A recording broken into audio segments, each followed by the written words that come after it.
Hi folks, welcome to No Sleeves Garage. You may notice I am in fact wearing sleeves. Yeah, the no sleeves thing is more of a mindset than necessarily a physical, everyday kind of feeling. My name is Jim. I will be your host through this adventure. I've spent several years in the automotive industry for different things, selling car parts, helping out with organizing car shows. In my day job, I work with the Auto Club, which is basically just a group of enthusiasts within our company.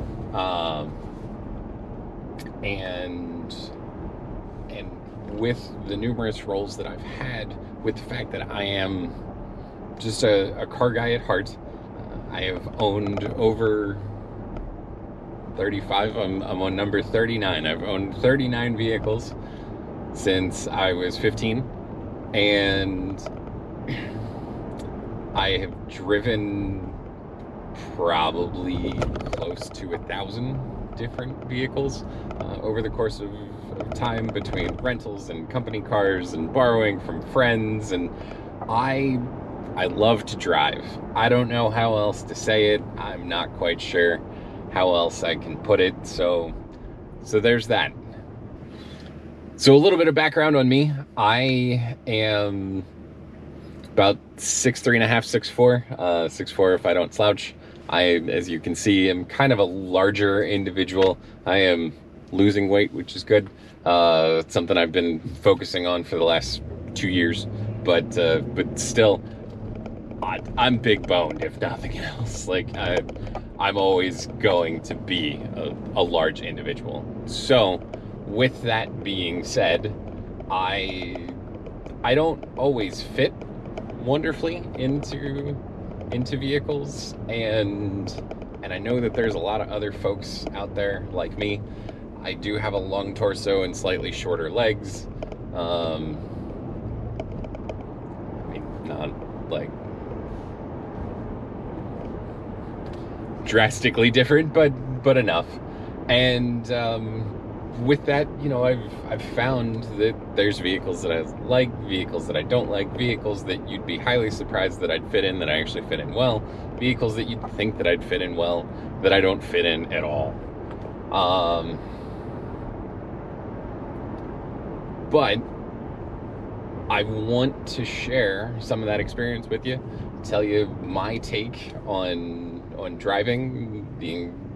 This is not an endorsement or anything along those lines, just one person's opinion, and hopefully you appreciate my opinion. So let's jump into today. I had been thinking about what it is that I've wanted to do with this channel. I've been thinking about what it is that I've wanted to do when it comes to sharing content with you. I have filmed a couple of videos that I haven't published yet, so those will probably end up coming later than this, because I'm really hoping that this one's going to get you excited. I have 2 vehicles right now, personally. One, my daily driver. It's a 2008 Chevy Avalanche Z71. Yes, I know that we advertise as a garage. There are certain things that I don't have the space for. Working on the Avalanche is sometimes one of those. Just my garage is at home. There's not necessarily a whole bunch of space. There's also, it's a 2-car, but there's a partition in the middle, which makes it really awkward, because usually I like to work by, you know, centering my vehicle in the middle. And then the door that would be easier to get into sits too low, and I literally can't fit the truck in it. So right now, the Avalanche is off with a mechanic friend of mine to do things that He can do a lot faster than I can, and he's much better set up. So the other vehicle is a 1990 Saab 900 Turbo convertible. It is unseasonably cool for Central Ohio right now, and my heat is not currently working in the Saab, so I decided to do what I could, and I rented a vehicle. So this is courtesy of a nationally recognized company who has revolutionized the rental car industry with a vehicle aisle selection, if you will, that is of a green color.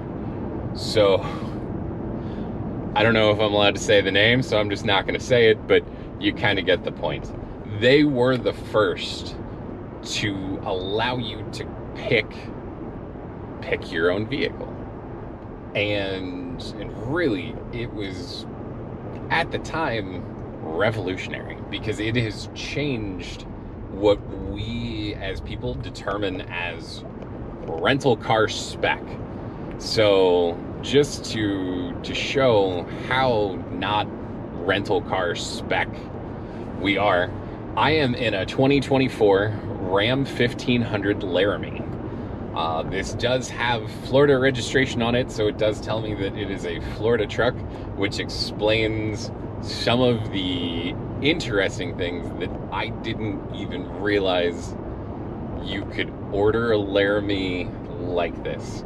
Obviously, being a Florida vehicle, I wasn't expecting four-wheel drive. Not a big deal. This is a two-wheel drive truck. It does have the 20-inch Laramie wheels. It does not have fog lights. It has halogen headlights versus an HID or an LED headlight, but LED taillights. It has heated and cooled seats, but the 8.5-inch infotainment system versus the 10.1, which is more common in the Laramies. It is a center console truck. There is not a power sliding window. It doesn't have a sliding window at all. And it's the first truck I've ever seen that doesn't have a rear window defrost, that doesn't have a sliding window. So I've been driving this to and from work. There's been some days that I'm like, man, I cannot see out of this back window while I'm waiting for the cabin to kind of equalize temperature so that we can defog. And it's interesting. So the driving experience is very good. I have enjoyed driving the Ram. This is probably the 5th or 6th different Ram 1500 that I've driven, all of different iterations, tradesmen's, bighorns, got to drive a limited. I've been in the Hemis, in the 4.7s, in the 3.6 V6, the Pentastar. I've pretty much driven just about every version of the last two body styles of Ram that you can find. The one thing I have not driven yet, and I'm kind of waiting for a good opportunity, is the new 2025s with the Hurricane twin turbo inline 6. But this baby's got the Hemi. So Hemi powered, two-wheel drive. I am not sure what the gear ratio is on the rear end. I would say that it's maybe slightly biased towards towing, because I reset my trip odometer and my average fuel economy when I picked this up from the airport, and I have put 251 miles exactly on this vehicle. Driving's been probably about 60% highway, and I'm doing 18.4 miles per gallon. Not amazing numbers, but not terrible. So that being said, it also has been unseasonably rainy in central Ohio for the last week or so. And I found myself trying to merge on the highway, and even though the tires on this thing are pretty close to new, I could not get traction. I was just, I don't want to say laying on the throttle. I was maybe a third to a half throttle trying to merge in, and I'm looking down and I just can't figure out why it is that I'm just not accelerating. And I realize that traction control light is on. So I'm gonna call that mark against the Ram for sure.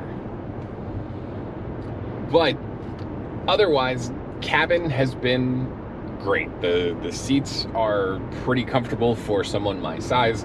They are heated and cooled because it is the Laramie. It does have a heated steering wheel.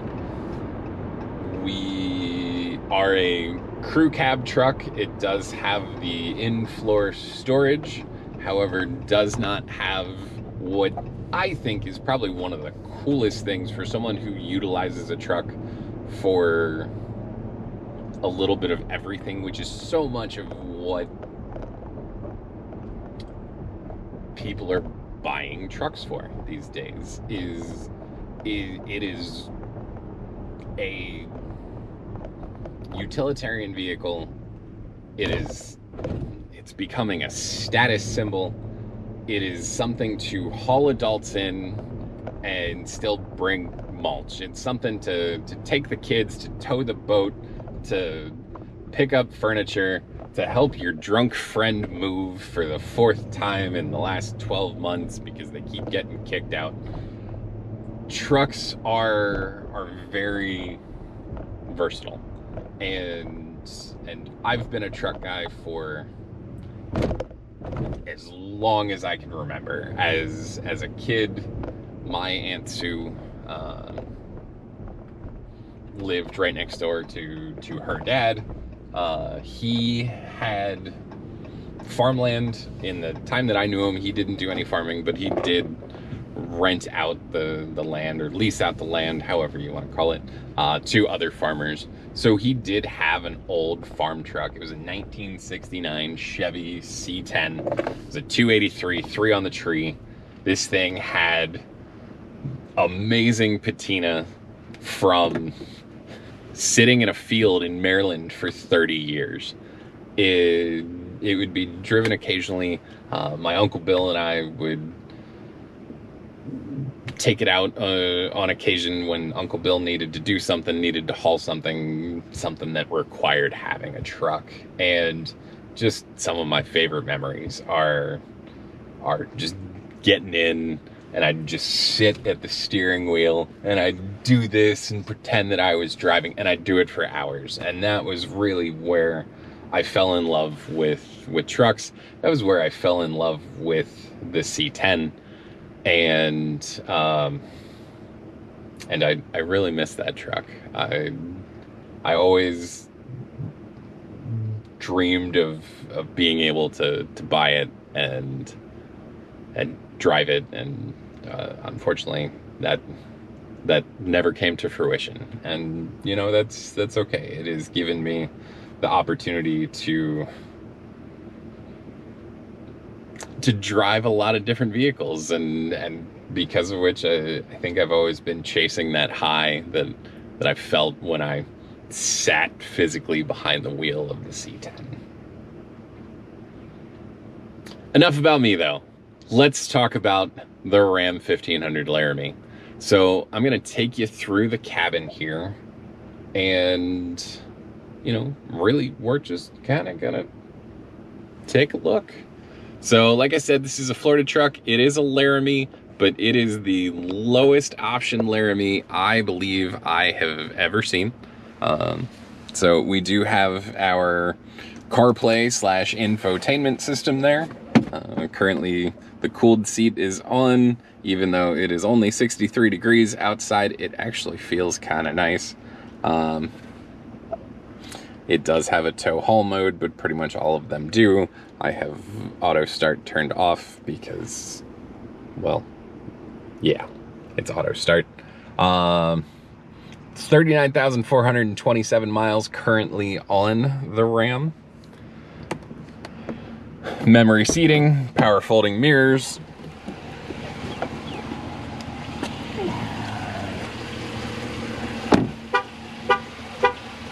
Reminding me that the key's in my pocket. Hemi e-torque, but like I said, for a Laramie, you have the chrome grille, like the Laramies, but no fog lights, which just seemed very, very odd to me. As you can see, being a rental car, it's been loved on somewhat. But all in all, it's a nice driving truck. Let's dig into the back seats here.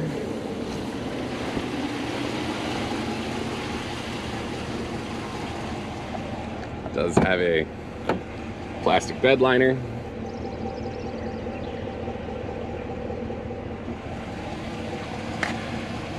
In the back, honestly, seats are of a pretty good size. As I said, I am 6'4", so the driver's seat is set for me. And as you can see in the back here, my knees are still not hitting the back of the seat. My head is kind of up in the roof here. This does have the Alpine sound system, which has these two like 6.5-inch woofers back in the headliner. The stereo does actually sound pretty good. I'm pretty impressed with it.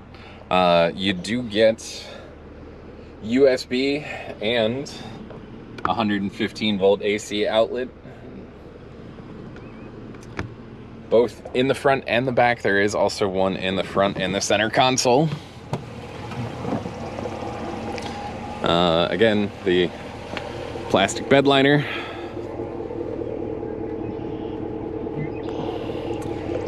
This was equipped with the tow package, kind of. So maybe not equipped with the tow package, actually. So as you can see, you do have a 7-prong and a 4-prong, but there is not a class 3 hitch on there. With the Hemis and with the new Hurricanes, you will get dual exhaust. So, all in all, it's a pretty nice truck. There are a lot of neat features that you do get in most of the Rams now. You will find the center console here. One is huge. There is kind of a smaller inside storage. You actually have wiring or a provision to go out, so you could plug in a cell phone or something of that nature.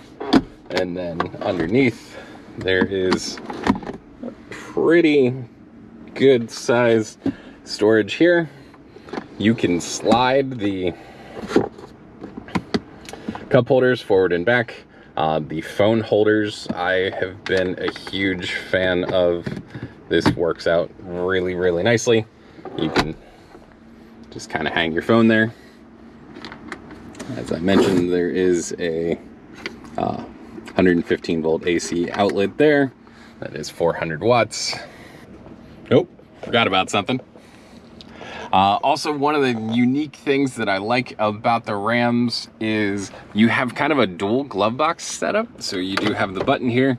You can kind of click that open. And then your main glove compartment as well. Again, when it comes to the driving experience, I have always been a big fan of the Hemi engine. First experience I ever had with it, my folks, my stepmom had a 2005 Dodge Durango. It was a very well optioned SLT. It was the Hemi, it was all-wheel drive, and it was awesome. At that time, the engine computers were able to calculate how they ran the timing. So if it detected that you were running a 91 octane or higher fuel, it actually had a higher horsepower output. So running on premium fuel, it was 353 horsepower. Running on just a regular unlimited was 325. Regardless of whether or not it was running on premium fuel, that thing really got up and went. And if you've never driven one, you've probably looked at it and gone, this thing is hideous. It was not a good looking vehicle. You get inside, it was hard plastics everywhere, as you can see with the Ram. Definitely a little bit more fit and finish now than it was in 2005, but it was the most comfortable vehicle I think I have ever driven. It had a great commanding view of the road. The seats were supportive but not overly bolstered. It was padded but not fluffy. It was firm but not hard. And a few years later, my dad was getting rid of it, and I was not in a position to buy it. And that's one that I definitely wish I would have. It did have some rust right where the fuel filler was. There seemed to be a common issue with those where the filler would just kick back excess fuel, and it would just spit out the side all the time. And hey, there's another white Ram Laramie, and that one had fog lights. So yeah, that being said, the Durango was a fantastic vehicle. It was incredibly comfortable.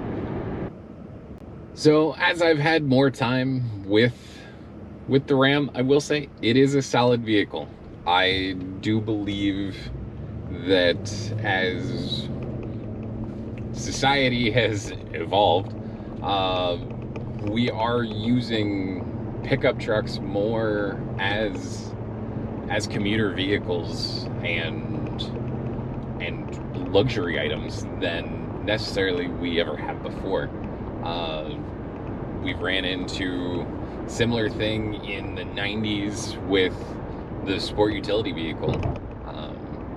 Think about the Chevy Suburban. Suburban's been around since 1948, and now, instead of being more of a utilitarian hauling vehicle, a Suburban is almost a status symbol. So we are seeing that come about in trucks as well. I remember as a kid, usually a truck was the cheapest thing you could buy. You could get a stick shift Toyota Tacoma with crank windows and manual door locks and no tilt wheel or anything along those lines for pennies, essentially. Usually it was about $800 less than a Toyota Corolla. You could get into a 6-cylinder crank window, manual door lock, Ford F-150 for about the same price as a Ford Escort. And then, all right, maybe not a Ford Escort, maybe one of the later Escorts. I do remember there was a local dealership. Now they also required that you use their in-house financing, but it was 2005, 2006, something along those lines. You could get a standard cab long bed V6 5-speed F-150 XL. I mean, no options, for $99.95. The catch is when you had to use their in-house financing, I think the interest rate on it, when interest rates were fairly low, was like 12%. And there was a penalty for paying it off early. But the transition between then and now, when you could get a base model full-size pickup truck for about the same price as a modestly equipped rental car spec something is long gone. We're reaching the point where you can't get into a full-size truck for less than 40 grand, and you still have the Nissan Versas out there and other vehicles of the like, and yeah, we've just seen a change in the full-size truck. But it makes sense, as someone who has always loved trucks, had an affinity for trucks. They are utilitarian. You get into a crew cab, you can carry 4 adults comfortably and still take,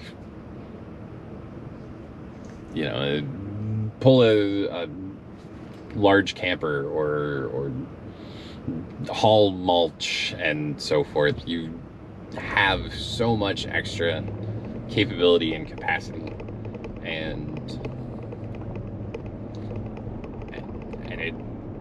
it's surprising that with how quickly it seemed that the SUV took off, how long it took for people to really start finding pickup trucks as that same type of luxury item versus a utilitarian vehicle.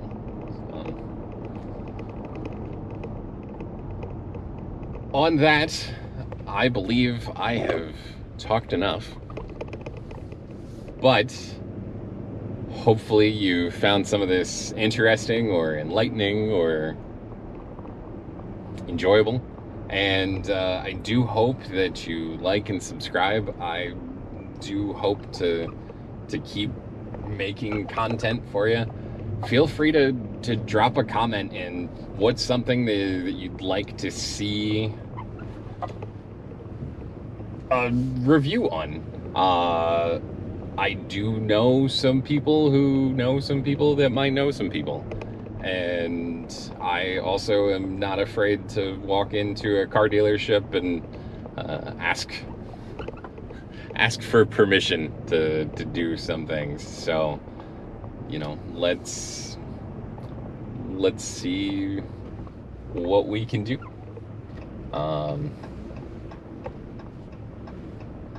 Now, when I say I know people that know people that know people and so forth, I don't mean that I'm going to be able to get behind the wheel of a new Ferrari or something like that. I don't know those kinds of people, but I do know some people that run car dealerships or work for car dealerships, or know some people that own some cars, and I might be able to share the driving experience with you. We'll see. But either way, like, subscribe, leave me a comment, let me know what you like, let me know what you don't like. We'll go from there. Thanks for watching.